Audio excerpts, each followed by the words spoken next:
بسم اللہ الرحمن الرحیم۔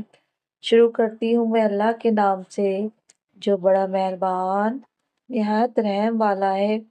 رسول اللہ صلی اللہ علیہ وآلہ وسلم نے فرمایا، جو شخص قرآن کو خوبصورت آواز سے نہیں پڑھتا وہ ہم میں سے نہیں۔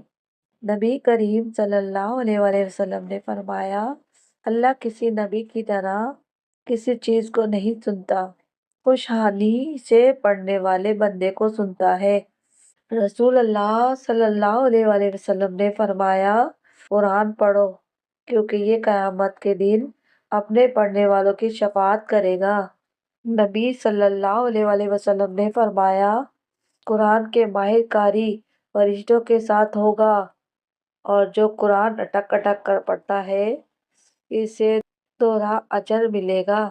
رسول اللہ صلی اللہ علیہ وآلہ وسلم نے فرمایا، اللہ تعالیٰ فرماتا ہے، جو بندہ قرآن میں مشغول رہے اور مجھ سے مانگ نہ سکے میں اسے مانگنے والوں سے بہتر عطا کرتا ہوں۔ نبی کریم صلی اللہ علیہ وآلہ وسلم نے فرمایا، قرآن پڑھنے والے سے کہا جائے گا، پڑھتے جاؤ اور چڑھتے جاؤ، تمہارا مقام وہی ہوگا جہاں تم آخری آیت پڑھو گے۔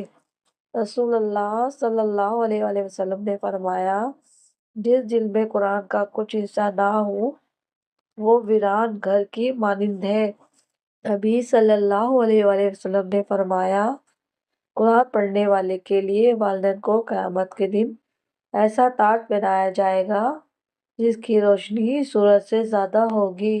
رسول اللہ صلی اللہ علیہ وآلہ وسلم نے فرمایا، قرآن اللہ کی مضبوط رسی ہے، جو اسے تھام لے وہ کبھی گمراہ نہیں ہوگا۔